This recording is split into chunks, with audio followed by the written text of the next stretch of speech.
Hey, half pint. Why don't you bring her? I have to show you guys something. Let me see her. This is Halo. Say hi to Halo. She's so pretty. I got her at the dairy farm. And she's so precious. She really is. I just so pretty. I'm so pretty, girls. I just can't help myself. I did talk to my husband before I just brought her home randomly because I was like, honey, could I please bring her home? The dogs are in the center right now, just breathing. So right now, all our dogs are kind of going crazy because of this one right here. Oh, but she's so precious. Oh, say hi. Huh? Oh, my goodness. Oh, okay. You want to go with Miss Half Pint? Oh, my. Okay. This is what we deal with our dogs who are just obsessed with her. And actually they are very friendly and kind, so if you hear a lot of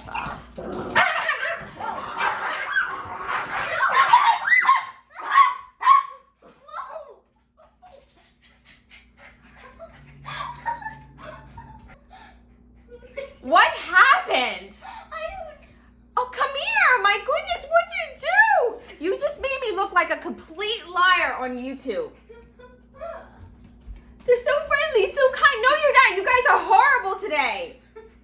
My goodness. That has like never happened before. Oh, my word. You two stop. What did you imagine? You're never like that. I don't know what to say. Hi friends, welcome back to my channel, Make It Make, where I always try to encourage you. If you can't get it to make, then make it make. All right, I have not posted in a while, and it's just because of life. We've had a couple things going on here that's needed more of my attention than usual, and it might be that way for the summer, unfortunately. So I promise to do my best to bring as much content as possible. We are making strawberry rhubarb jam. Ooh. All right, so I did pick fresh strawberries, but again, because I was running out of time, I couldn't get to them super fresh while they were picked to do this, so I froze them. So what you see here are fresh strawberries from the season, just frozen. So you want to take 2 cups of strawberry. You can either mash the strawberries, but I'm just going to put 2 heaping cups actually in my blender because we don't like a chunky jam. We like it pureed. So that's 2 cups in there right now. So I have some rhubarb here. It resembles celery if you're not familiar with rhubarb. Rhubarb is very tart. And it is a wonderful combination with strawberries. You have that sweet and tart, and it's just a nice change to have other than just strawberry jam. So if you're looking for something different, something sweet and tart, definitely add some rhubarb. So it calls for 2 cups, and we're just gonna cut some up and put it in the blender. But I am gonna finally chop up this rhubarb because I wanna make sure that I give my blender a little bit more of a helper because I don't have the best blender and I don't wanna wear out the blades.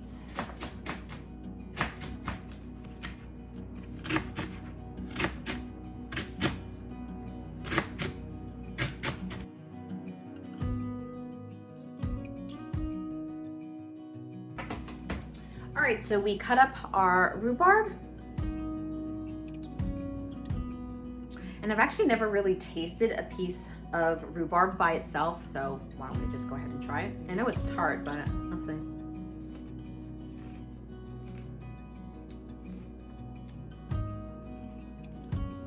Ooh.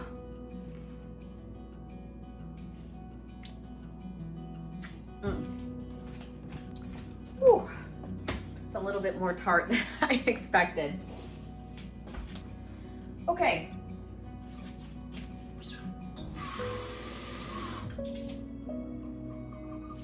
So now to our 2 cups of strawberries that we have here in the blender, we're going to add 2 cups of rhubarb.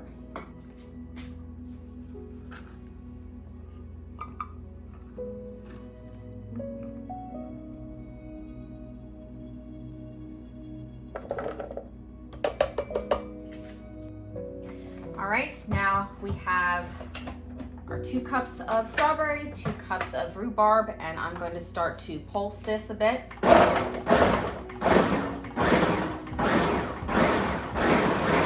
Work my way to low, medium, and then high. I'm going to transfer my puree into the stainless steel pot that I have here.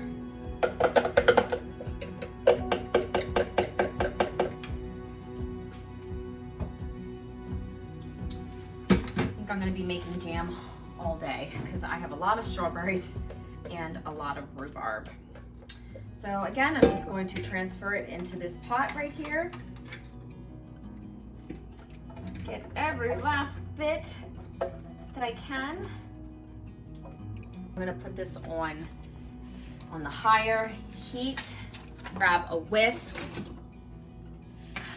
I am going to add pectin to this recipe. I know we talked about how I just wanted to try to do my jams without, you know, powdered pectin from the store, but trust me, it's still a goal. I just don't have the time today to boil it down. So, as it's on high, place the pectin in.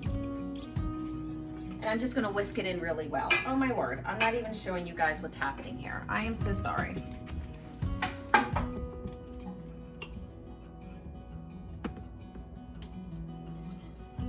That's what I'm doing.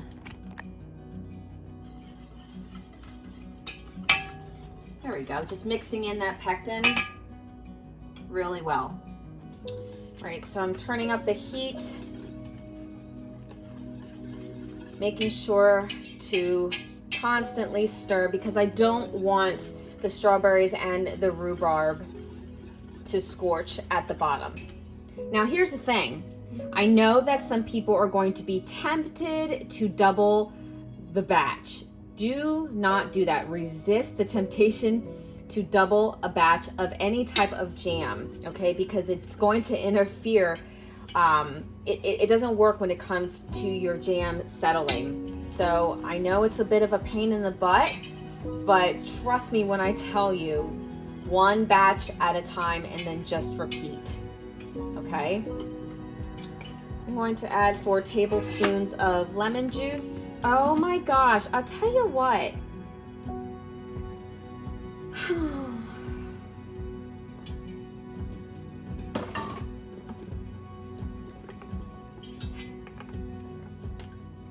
I had to rinse my whisk. I still have strawberries in here. Oh well, this is real life, guys. You know what I mean? This isn't the Fajar's kitchen where I have a prep team there to help me out. It's just me here. And you know what, that's fine. I want to continue to have you guys see this side. There we go, we're getting a little bit of a hard boil. Okay, so now I'm going to add all of my sugar, which is 5.5 cups. You wanna make sure that you're adding all your sugar in at once. All of it at once. So a lot of the times when you're making jam, you wanna make sure that you set your sugar aside, all measured already. And then you're just going to whisk all that sugar in until it dissolves. Put your heat on the highest setting that you can. Keep stirring, stir constantly. Okay, you can see that we are boiling here, but again, I want to make sure that I can bring this up to a boil that I cannot stir down. And once I get to that point, I'm going to set my timer for 1 minute because I want to keep that rolling boil stabilized for a full minute. All right, so this is at a point where I'm stirring and it's not stirring down the rolling boil, so I'm going to set my timer for 1 minute. All right, our 1 minute is up. I'm going to turn the heat off and let this cool down for just a sec.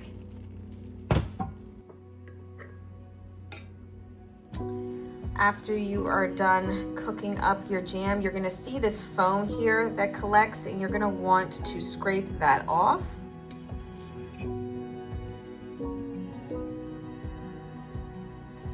I just put it in a separate bowl. I try to think of different ways I could have used this foam, but I don't really think that there's a way. If you know, let me know. I can never imagine life without Callie. Sometimes I wonder if they're weird because every single time I try to talk to someone other than Callie, it's special. Ooh. Okay. That sounds very interesting. Thanks. I think that that's wonderful. Is that what you're working on right now? I got inspiration from Amulet and Emily Winston. I think that that's great. All right, so I got out as much as I possibly could. You're not gonna get it all with the foam, but I do try as much as I can. Start ladling our jars. You wanna go for about a 1/2 inch of headspace. Sometimes I go over a little bit, but it's okay if it's just a little bit. I don't think I've ever canned jam and not made a complete mess. If you have any tips in canning jam that's less messy, please definitely let me know. Now, of course, I am going to wipe the rims, because you want to make sure always that you have no type of food that may interfere with your seal. Speaking of that, y'all know, if you follow me, that I love for jars lids, so I use them all the time. I do have a code for it. If it's something you want to try, it's Makeitmake 10. All caps, Makeitmake 10. It saves you 10% off, and they are so close to bringing manufacturing here. I'm super excited. Like, super excited. Obviously, put your rings on, fingertips tight. All right. Oh, it's been, like, it feels like it's been forever since I've canned, but I think it's only been like a month and a half. I get excited each time. Look at this. Look how beautiful they are. Let me know what kind of jams you're canning this year too. You know, I always wonder about you all. Just wonder who you are, what your life is like, what's going on. Please definitely write me. I love to get and receive letters, and I'll do my best to write back. But yeah, I would just love to know who you are and what your story is, and any funny things you want to say or anything that you want me to pray about. Definitely write me and let me know. Now that all of our jars are in the canner, I'm going to bring this up to a rolling boil. And once it hits a rolling boil, we're going to start our time for 10 minutes. All right, all of our jars are processed. And anytime I can something, I never take out the jars immediately when they're done. I like to let them sit for a while. So these have been actually sitting here for like 30 minutes or so. I'm gonna let these jars sit overnight. That's typically what I do. And then in the morning, I'm gonna make sure that they have all set, that they've gelled. We'll check the seals, and then we'll do a taste test. So I'll see you all in the morning. All right, so it's the next morning, and I'm officially checking all my seals. All the seals look great. So they look really good. I have a good seal here. Beautiful. I'm very happy with it. I'm always happy the next morning when I see that they have settled, or later that evening. Because every once in a while, jam can be a tricky thing. Every once in a while, I might get one that doesn't set. That's only happened maybe twice in my life. But we're gonna taste it. And I have to confess that I did taste some last night because I was so excited.